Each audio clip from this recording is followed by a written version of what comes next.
Hi everyone, welcome to the latest episode of the Inside Solana podcast. We talk about all things SOLI and Solana as well. I apologize that this has not happened for a while.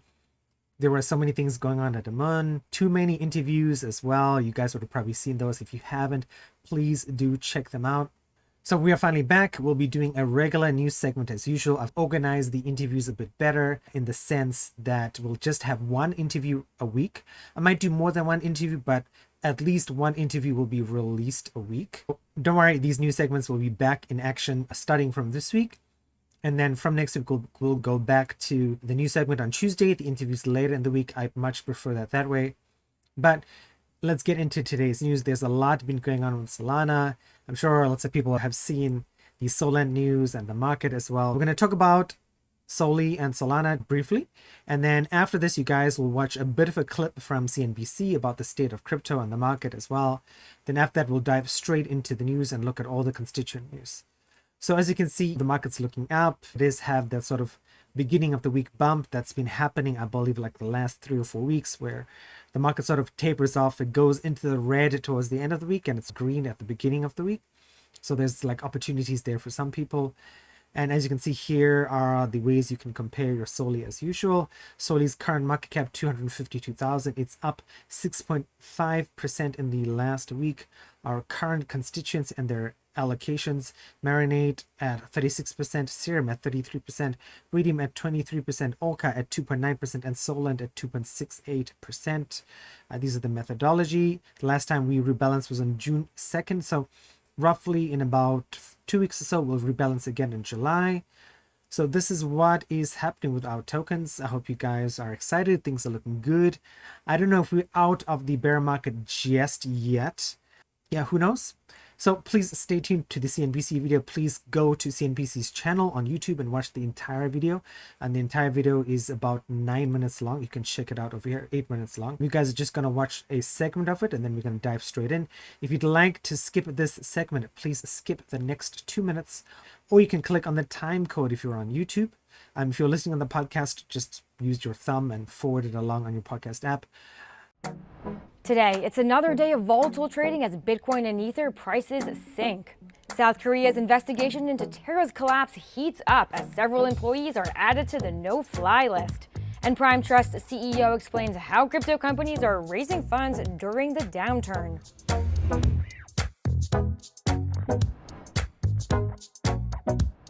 Welcome to CNBC's Crypto World. I'm Pippa Stevens. Yesterday's rally in digital assets is proving to be short-lived. By noon Eastern today, Bitcoin dropped to $20,000, Ether fell below $1,100, and Solana fell to around $34. Okay, let's catch you up on the latest headlines. First up, South Korea is escalating its investigation into the collapse of the failed Terra stablecoin. The country's prosecutors added several Terraform Labs employees onto its no-fly list, and an official said he couldn't give further details until the investigation had concluded. A spokesperson for Terraform said the company was unaware of a ban. Next, Binance US just cut fees for Bitcoin trading. The American arm of Binance said it was dropping certain trading fees for customers buying Bitcoin with US dollars, Tether, USD Coin, or Binance Coin. The move is kind of like Robinhood's push to bring zero-fee stock trading to the masses. That move forced major players on Wall Street to cut their fees as well. Well, after today's announcement, shares of Coinbase, which makes most of its money on fees, dropped. Finally, Chainalysis just launched a 24/7 crypto crime hotline. The blockchain research firm will work with callers to trace stolen funds and coordinate with law enforcement. Chainalysis found more than $600 million in ransomware payments were made in Bitcoin and other cryptocurrencies. Okay guys, let's jump straight into the Marinade news otherwise. So one of the things I wanted to highlight about Marinade is they have this cool graphic available from June 16th, which is like literally last week Wednesday. It says hodling Solana versus staking versus liquid staking in mSOL. What to do with your Solana?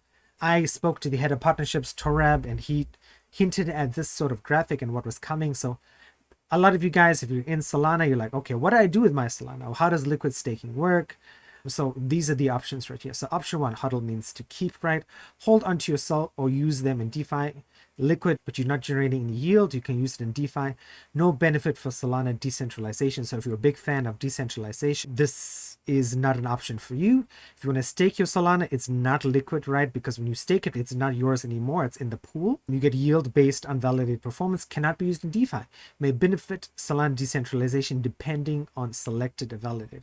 Okay, the best option, right, which is highlighting Marinade's option, stake your SOL to 400 plus validators, help decentralize Solana and get liquid mSOL tokens in return that you can use in DeFi. So liquid, right, because you're getting something in return when you stake your Solana. You're getting yield, right, because Marinade is giving you that Solana yield. You can use mSOL and DeFi in a bunch of places. It benefits Solana decentralization. So these are the options right here. If you HODL, right, risk self-custody or central exchange exposure. If you stake it, self-custody validated performance, risk self-custody smart contract risk. So really cool graphics. So if you have someone who's new to Solana in your life, or you're new to Solana, this is something you might keep it in your crypto folder on your computer. So to remind yourself the way HODLing and staking and liquid staking works. Okay, the other news I wanted to highlight for Marinade is as of June 22nd, which is yesterday, right? It says, greeting Marinade family. I am Data, your new community manager, and I'm delighted to be joining you all in the kitchen. I've been following Marinade for a while now and have always held the project in high regard for its commitment to onboarding new Solana DeFi users. The new branding and NFT chefs are pretty sweet too. So much has changed in Solana and throughout crypto since Marinade minted mSOL in August of 2021. So this talks about that. This talks about his background as well. So I've been participating in crypto since 2017 and I've seen my fair share of excitement, crashes, airdrops, rugs, and everything in between. While I started out in ETH during the DeFi Summit, I have since migrated to Solana. No other chain has ever welcomed me. Solana has.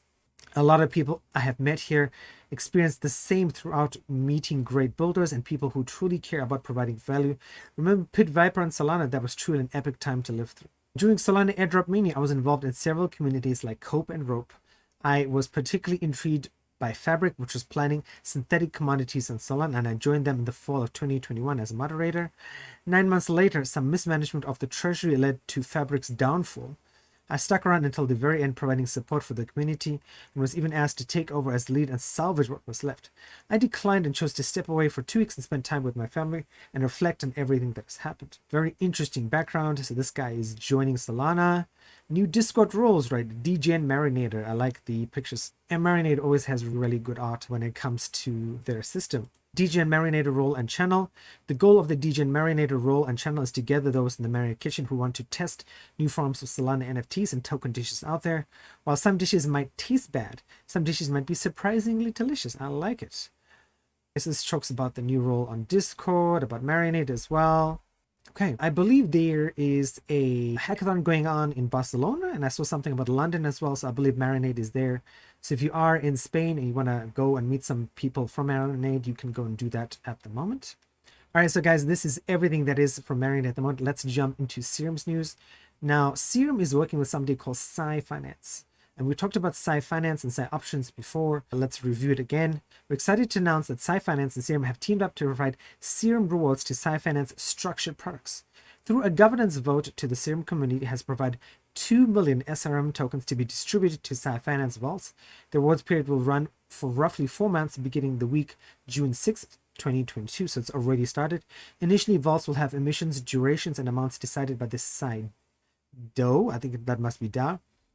However, we plan to introduce governance proposals next week for the community to take part in deciding SRM emissions.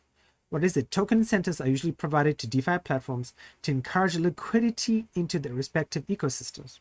In this case, Serum is providing SRM tokens to incentivize use of the Psy Finance structured products vaults, which run through Serum's order books. Each vault will have a set number of SRM rewards per week allocated to it. Okay, this tells you how to take advantage of it. This tells you the kind of also staked Solana covered call, okay, a wrapped BTC covered call, a wrapped Ethereum covered call, USD secured BTC put. Why is it important? Decentralized option vaults, DOVs, have been at times criticized for selling their options behind closed doors to market makers. The lack of transparency leads to end users feeling that their yields are not being maximized and leads to a lack of trust between market participants.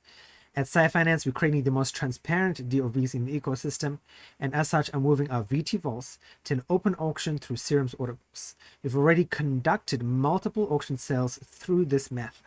Open access, democratized access to the option sales. Anyone with an internet connection can bid on the options each week. That's pretty cool.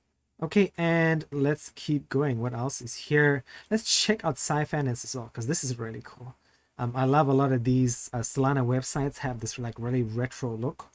We are sci-fi. Oh, very cool. Science fiction. Know your risks and returns upfront. Transparent, decentralized option vault with sustainable, best-in-class APY. Sustainable, very key. Total value locked to $1 million. Total premiums under $28,000. All right, featured vaults. Explore our newest and most popular decentralized vaults to start generating sustainable, scalable yield. So covered ethical. You deposit what? Deposits, you depositing Ethereum and you're getting 174.4% APY on your Ethereum, plus you're getting Serum rewards, which is pretty cool. You deposit Solana and you're getting Solana, or you're getting also Serum rewards as well. With 360 days lockup. Oh, so these are all 360 days lockup. With no lockup, you're getting 64.5%. Oh, includes 12.1% paid APY in SOL and 2.5% staking rewards. Cool. You get Bitcoin as well. Is Psy Fi. Proprietary pricing model, transparency. Oh, this sort of goes that way. Okay. Ready to start generating your yield. Connect to your wallet. Okay. This is something to check out, right? I have some Solana, so maybe I might give this a go, right? It's 86.99% APY is definitely pretty good. Something for you guys to think about if you're into Serum or you're into Solana. Some good options right there. Okay, next thing, let's have a look at Raydium. One thing I do want to tell you guys is it's very strange, right? A lot of these Solana protocols and Raydium were very active on social media, and Raydium literally has nothing going on Twitter, nothing on Google News. I haven't checked out their Discord or Telegram communities, but that really doesn't give you guys a lot to talk about. And even you'll see that today, right, we'll check out Ray Accelerator, which is their launchpad platform. There hasn't been a project launched since May, and it's April, May, June, July. So we're heading into July and there's no new projects. That being said, right, a lot of launch platforms, launch pads on Solana, and not just Solana, nobody's launching because of the poor economic climate. So today we're just checking out Raydium's website. It'll be a very quick. We're checking out Ray Accelerator as well. We can see what's happening in Raydium, and then we'll be on to the next piece of news. Okay. So as you can see, liquidity in Raydium at the moment, like 9 million Ray. So it seems like Raydium itself is active. I don't know what is going on with the team, why there's no social media news. Like, you guys can check it out yourself. There's nothing going on. Let's check out pools as well. I mean, there's still like $36 million in the SOL USD pool. So Raydium itself, and people are still using Raydium. It's just, I don't know, maybe the team's on holiday. I doubt that though. So it's interesting. If anybody knows anything about what is going on in Raydium, please tweet at me, twitter.com/Korean. Staking as well. So staking is still working. Ray Accelerator, you can see right here, this last Project Hawk site ended in May. Yeah, not a lot going on in Raydium. I apologize to you guys for that. Hopefully something comes around by the next time we do these podcasts. Let's check out Orca. So Orca is one of the newest additions, right? They're part of the 2 dexes that we use for our SOLI token. So this is really cool, right? Figma is one of the best design apps. We have one at the Moon, of course, done by our designer Yerje. But this sort of gives you an idea of what is the design ideals behind Orca, the logo, the art style. This tells you about the size of Orca and where everything goes, right? This tells you about the logo usage, like the do's and don'ts of using the Orca logo, the colors involved, right? RGB. If you're into design, if you love the way the Orca website looks, like this is something definitely for you to check out. The fonts used as well, Commissioner Extra Bold, Commissioner Light. This is some of the art as well, the illustrations, very cool illustrations. I'm a big fan of art. And this is whirlpools, right? Grainy texture, very cool. So definitely something to check out if you're somebody who's studying design or interested in design, and you've looked at, okay, like, wow, I love this style. This will explain to you how Orca's brand was designed, which is really nice. Okay, and if you're interested in a moon, you can let me know and I can talk to the powers that be and see if they're interested in letting you guys see how our design was created. The last thing I want to mention about Orca is something called tokenterminal.com. Now, maybe you guys have heard about this, but I have not. And this sort of tells you, I guess this gives you a lot of details. Maybe perhaps if you're like a day trader, it gives you a lot of information like price, fully diluted market cap, circulating market cap, Orca trading volume, TVL trading volume, total revenue, supply side revenue, protocol revenue. Let's check out protocol revenue. That's really cool. That sort of tells you how much Orca is making, which is very cool. So this gives you a lot of data that I guess you would not get in a decentralized exchange. I would like to look at this for some of our tokens as well, but this basically tells you Orca as well. Circulating market cap 8.57 million, fully diluted market cap 43.93 million. Total revenue in 30 days 4.18 million, down 62.5%. Of course, everybody's down in the market. Protocol revenue down 60.5, but still like almost $1 million. That's pretty good. So let's just go back to price. So Orca at its high 5 is this can't be 5. So this must be.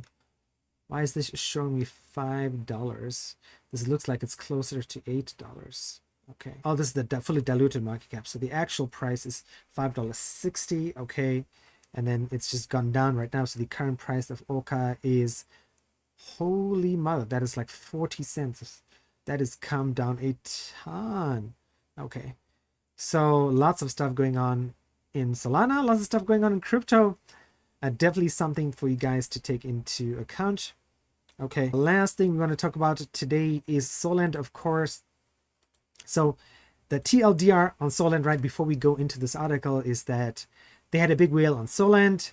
He was doing something like he had basically put so much money on Solend that he could have crashed the market if the price of Solend got down to $22, something around that. It didn't happen. There was a bunch of votes. Why this came into the news was that like the Solend protocol were like, okay, we're going to take control of this guy's wallet. Like if you were a very decentralized person, like we just talked about Marinade, right? This is like totally the antithesis of what crypto is about. It's like somebody taking control of your money. And that is what Solend was proposing to do to sort of save Solana. But so lots of people were angry about that, and rightly so as well, because crypto is supposed to be about decentralization. Solana is, of course, is decentralized, not as much as other people. But let's read through the story for those people who are not aware. Solend says investor at center of Solana DeFi controversy started to move funds. The lending platform say that may avert the risk of contagion in case of liquidation. A large wallet at the center of the governance drama at Solana lending platform Solend started to move millions of dollars worth of cryptocurrencies Tuesday morning. Solend said in a tweet, the move potentially averts the risk of contagion in case of liquidation that could have caused hundreds of millions of dollars in losses. This is the picture that illustrates this up here. The anonymous wallet had deposited 95% of Solend's pool of SOL tokens and represented 88% of USDC borrowing, but came close to a margin call last week as the SOL price dropped more than 40% to as low as $27. The protocol would have automatically liquidated up to 20% of the large investors' collateral if SOL hit $22.30, potentially led to damage in the broader Solana ecosystem. A governance vote was floated by protocol developers to take control of the account and take steps to manage the risk. The wallet's actions Tuesday came as the SOL price rose by 12% over 24 hours to $37. That means that liquidation levels are far below current prices, allowing the wallet's users to take necessary steps to prevent unforeseen damages in the case of liquidation. Okay, there's a bunch of other stories behind this. Please read that in your own time. It is very interesting. It tells a lot about Solana and Solend, that such thing was allowed to happen in the first place, but they've instituted different things. Like I believe I saw something along the lines of a governance proposal. The max right now is like $50 million, as opposed to this guy was like $100 million, $175 million, and things have come better, and I guess Solend could have handled this whole situation in a much better way, but it's over. The team have made the right decision. You can let me know what you think. As always, come to Telegram, come to Discord, let me know what you think. So this is pretty much it for today, guys. Not a lot of news going on. A lot of stuff is going to be coming down the pipeline for Amun in the coming weeks. I will let you guys know what is coming, of course. So today we're doing the last week of SOLI, and next week, right, this will be last week in Pico. That will be again on Friday, and then the week after that we'll be back to normally doing these videos on Tuesdays and the interviews on Thursdays and Fridays. So today is Thursday, the 23rd of June Taiwanese time. This video will be up by Friday for sure, the 24th of June. So again, let me know what you think. You can check it out. Check out the clips on Instagram, TikTok, YouTube Shorts. I'm also going to be trying to do some YouTube Shorts as well if I have some time. We'll see how that goes. keep an eye out for an interview. I have an interview coming next week with a guy called Chandler Walker. He got into Polygon really early. He got into Ethereum really early, and he has some interesting perspectives on crypto and Ethereum and investing and the bear market. If you're looking for some insight, somebody's insight, right? Again, nobody in this podcast and the moon offers financial advice. You guys have to do your own research, but I appreciate you guys tuning in, and I appreciate you listening and supporting the podcast and the YouTube channel and the TikTok as well. And we will see you guys next week for sure. Okay, guys, take care.